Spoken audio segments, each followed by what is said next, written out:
Bapak Ibu Saudara, Jemaat GBI Pasir Koja yang dikasihi Tuhan, bersyukur pada kesempatan kali ini kita boleh sama-sama mengikuti ibadah. Dimanapun saudara berada, di rumah saudara masing-masing, dan kapanpun saudara mengikuti ibadah ini, kita percaya bahwa Tuhan Yesus hadir di tengah-tengah kita, dan kuasanya tidak terbatas oleh jarak dan waktu. Mari Bapak Ibu Saudara, kita mulai ibadah kita. Kita mau menaikkan pujian dan sembah kita untuk Tuhan. Ini hidup kami Tuhan. Kami mau mempersembahkannya untuk Engkau, sebab kami percaya Tuhan Yesus adalah penyelamat kami. Inilah hatiku, kuserahkan kepadamu. Inilah hatiku, berikan bagimu. Ku tahu Tuhan, rancanganmu yang terbaik bagiku. Ku tahu Tuhan, pengorbananmu yang mulia bagiku. Hanya dekat kepadamu aku rasakan tenang.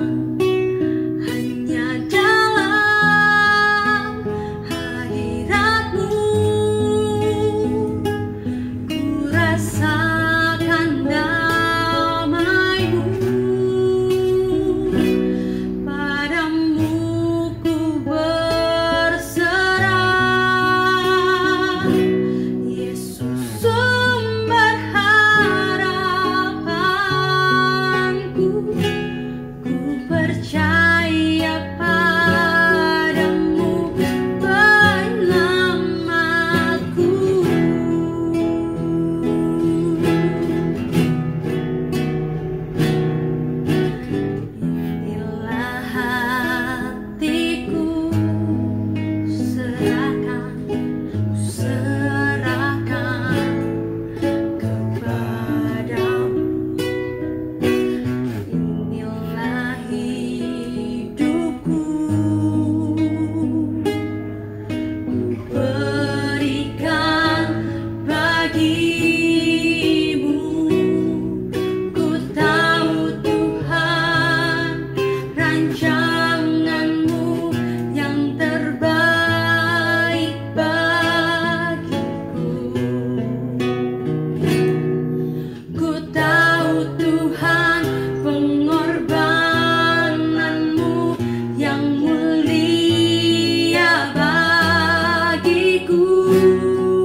jemaat yang dikasihi Tuhan dan dimanapun berada, kita akan belajar firman Tuhan dengan tema kebangkitannya membuktikan ada kebangkitan setelah kematian.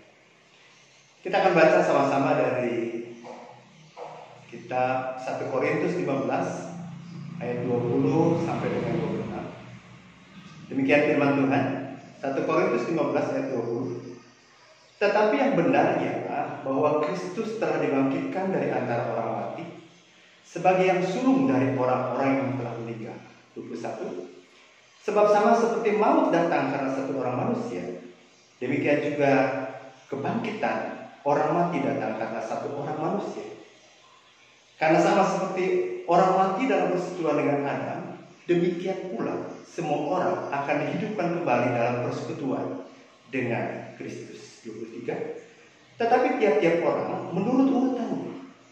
Kristus sebagai buah sulung, sesudah itu mereka yang menjadi miliknya pada waktu kedatangannya.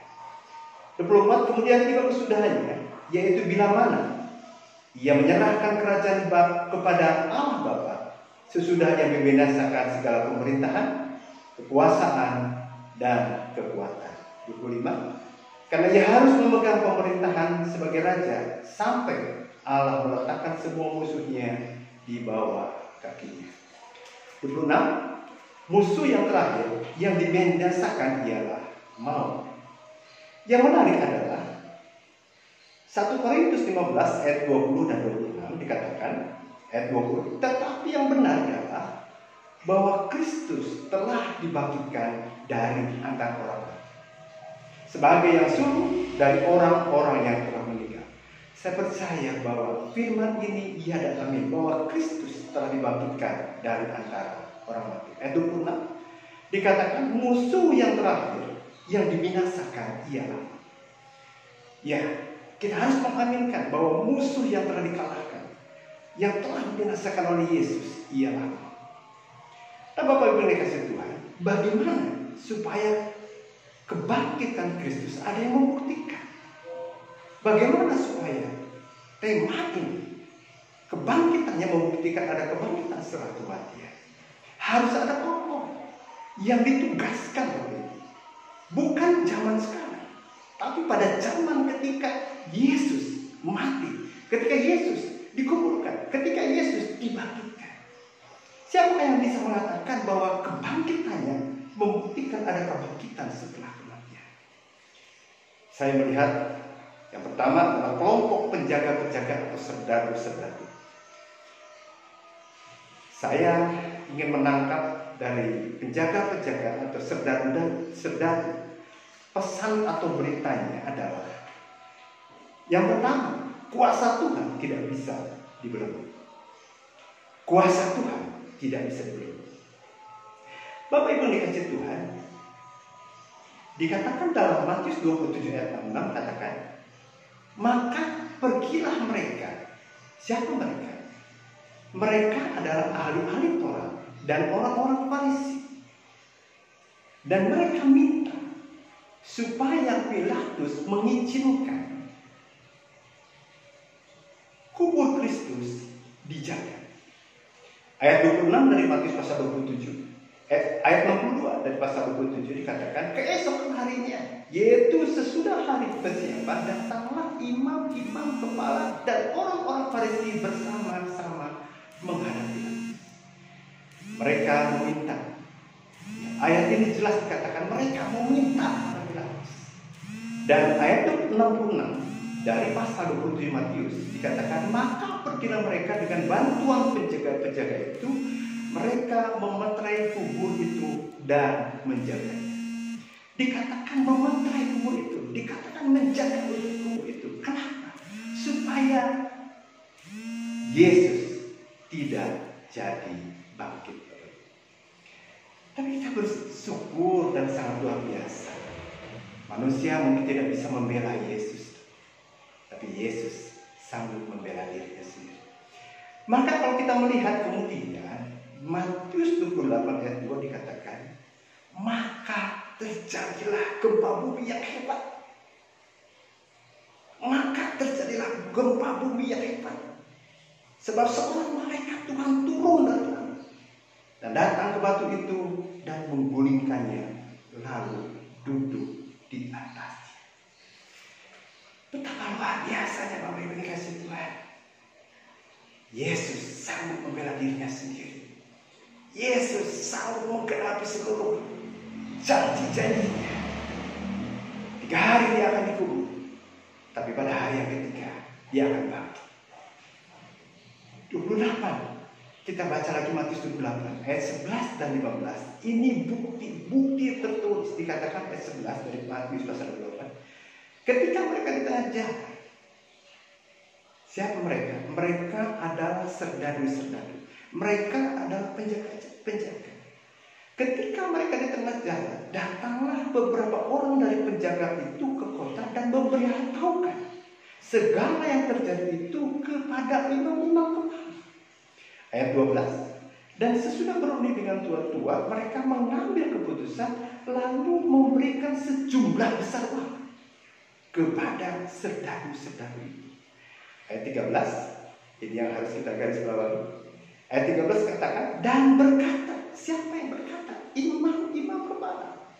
Dia berkata, ayat 13 jelas, kamu harus mengatakan bahwa murid-muridnya datang malam-malam dan mencurinya ketika kamu sedang tidur.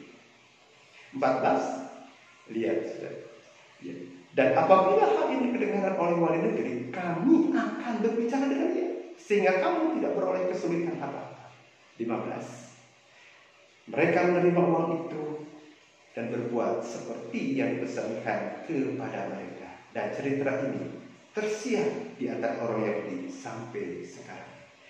Ternyata Bapak Ibu dikasih Tuhan, suap itu bukan hari ini, bukan zaman sekarang. Pada zaman Yesus hidup, suap itu sudah terjadi. Tapi kita bersyukur Bapak Ibu dikasih Tuhan, justru karena serdadu-serdadu yang menjaga, maka ini menjadi bukti otentik. Maka serdadu-serdadu itu, imam-imam kepala dan ahli-ahli Farisi, dan saya percaya Pilatus, mereka tahu persis apa? Tahu persis bahwa Tuhan Yesus sudah bangkit. Ada kematian setelah kematian. Amin. Kita percaya. Bagi orang-orang percaya yang mengalami kematian, kita akan mengalami hal yang sama dengan Yesus. Kapanpun kita akan mati, maka akan ada kebangkitan. Amin. Percayalah bahwa kuasa Tuhan tidak bisa dibelenggu. Bapak Ibu ingat peristiwa di mana ketika Bileam, ya, bagaimana dia diutus, dia diminta oleh Balak bin Sipor, Raja Moab, supaya dia mengutuki bangsa Israel. Bangsa Israel tidak tahu persis. Bangsa Israel tidak tahu bahwa mereka akan dikutuk. Tapi lihat Bapak Ibu dikasih Tuhan, kuasa Tuhan tidak bisa terbelenggu. Dan apa yang kita tahu? Apa yang terjadi? Kemudian Tuhan kita mengubah kutuk itu menjadi berkat. Saat ini kita mengalami penyebaran virus COVID-19. Dan bukankah dengan keadaan seperti ini, kita seolah-olah dipaksa oleh Tuhan untuk berdiam di rumah. Stay at home, diam di rumah. Ya, sudah katakan cicing di bumi. Bahkan yang kasar katakan mengajedau di imah.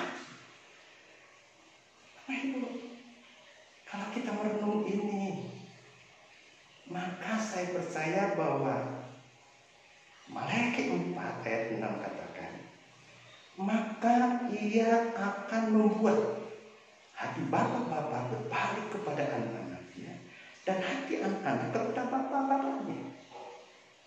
Bapak yang dikasih Tuhan, bukankah ini satu kesempatan yang indah saat ini? Suami dan istri dan anak-anak yang biasanya punya kesibukan masing-masing, sekarang bisa dari rumah, bisa mengerjakan pekerjaan rumah bersama-sama, bisa berdoa bersama-sama, bisa merenungkan firman Tuhan bersama-sama. Bahkan hari-hari ini Bapak Ibu dikasih Tuhan, hamba Tuhan yang biasanya sibuk, sekarang bisa menentukan waktu bersamaan berdoa untuk masalah yang sedang Tuhan izinkan.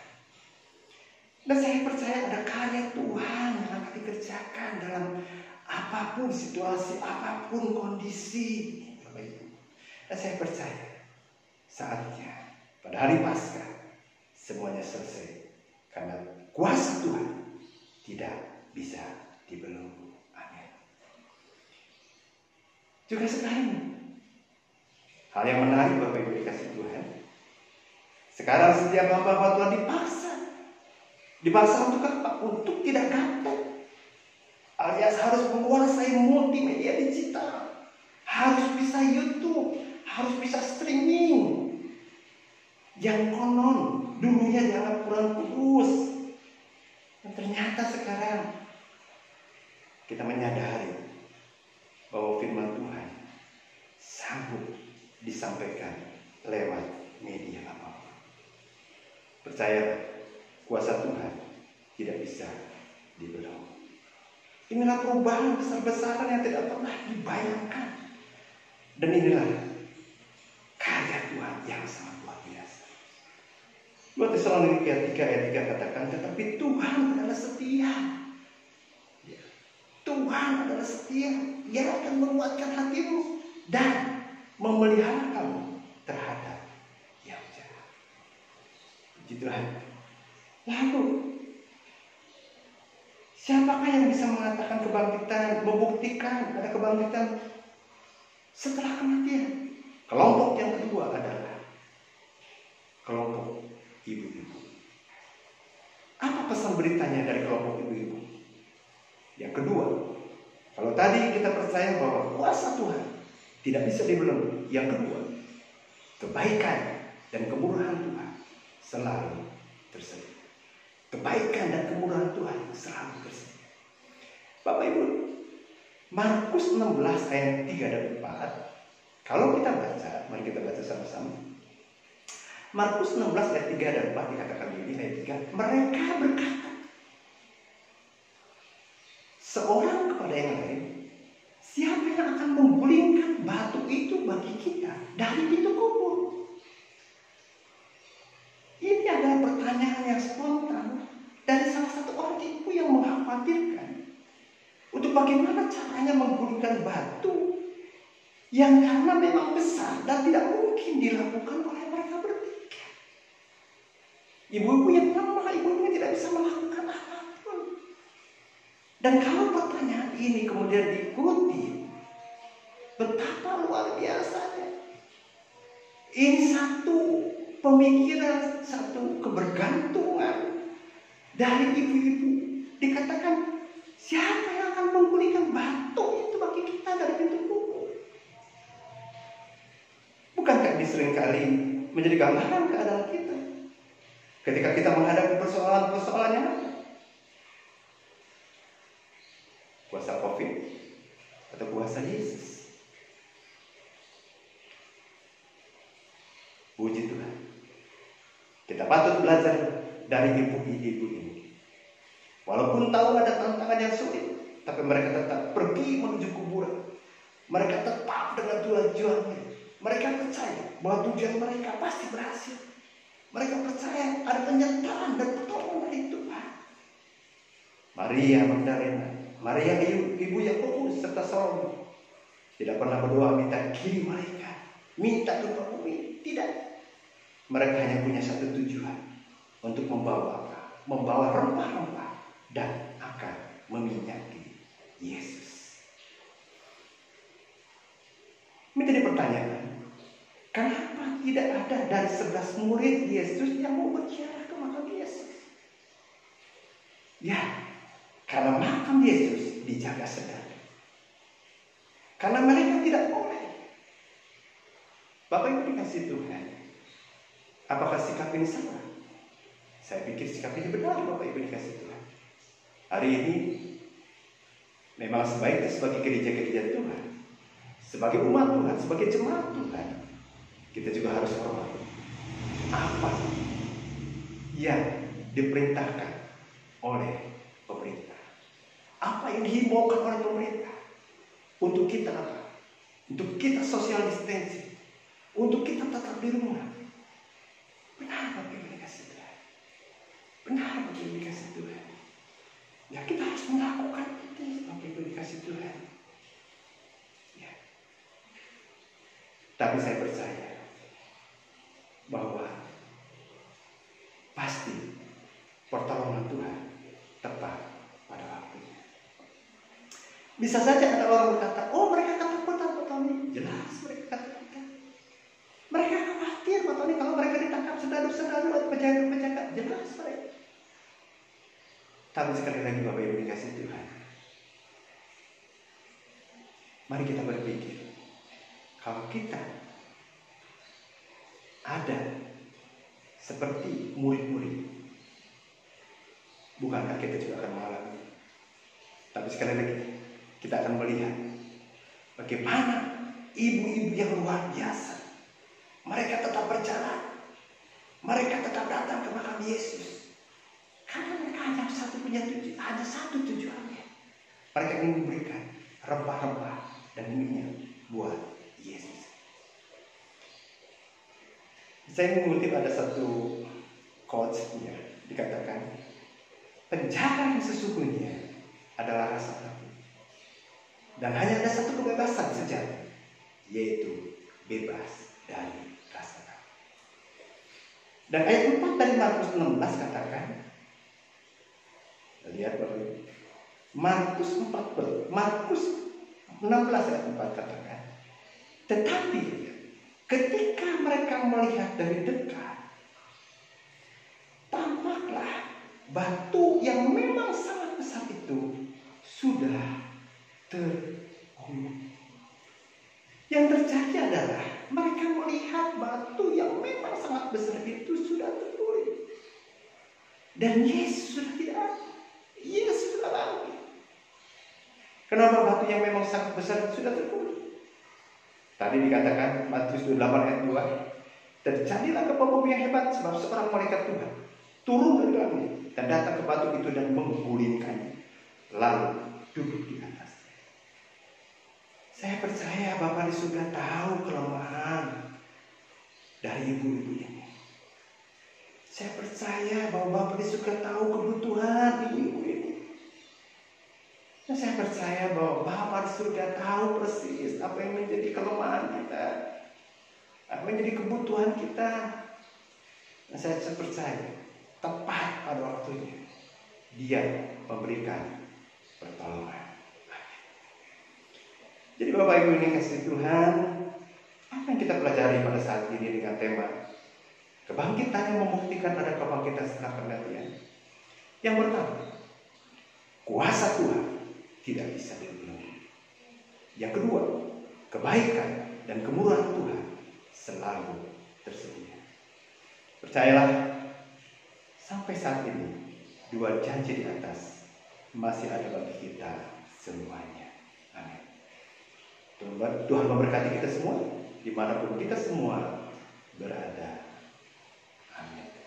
Biarlah nama Tuhan dipermuliakan, biarlah nama Tuhan ditinggikan dan diagungkan. Mari kita sama-sama berdoa. Tuhan Yesus, terima kasih. Hamba percaya bahwa kuasa Tuhan tidak bisa dibelenggu oleh apapun. Engkau sanggup melakukan perkara apapun Tuhan, dengan dan tanpa manusia Tuhan, karena Engkau adalah Allah yang berkuasa Tuhan. Nah, saat ini kami percaya bahwa kebaikan dan kemurahan Tuhan selalu tersedia bagi orang-orang yang berharap kepada Engkau, bagi orang-orang yang mengandalkan Engkau Tuhan Yesus. Terima kasih Tuhan Yesus. Tanamkan firman-Mu dalam hati kami yang paling dalam, bahwa Engkau adalah Allah yang terbaik dan terbaik dan terbaik bagi kami. Demi nama Yesus Kristus yang kami hidup, kami menyerahkan doa ini. Haleluya. Amin. Sekali lagi Bapak Ibu saudara-saudara jemaat yang dikasihi Tuhan, sebelum kita menutup ibadah kita pada hari ini, saya mau mengajak kita sekalian, ayo sama-sama kita bangkit berdiri sama-sama, angkat tangan saudara. Saya akan berdoa berkat. Tuhan memberkati dan melindungi engkau sekalian. Tuhan menyinari engkau dengan wajahnya dan memberikan kasih karunia-Nya. Tuhan menghadapkan wajahnya dan memberikan kepada engkau sekalian damai sejahtera. Kekasih-kekasih Allah di dalam nama Tuhan Yesus. Terimalah berkat Tuhan. Kasih karunia dari Allah Bapa di sorga. Cinta kasih dari Tuhan Yesus Kristus. Dan persekutuan dengan Roh Allah yang kudus menyertai saudara-saudara sekalian, menyertai keluarga saudara dimanapun engkau berada saat ini, sekarang ini, dan sampai Maranatha.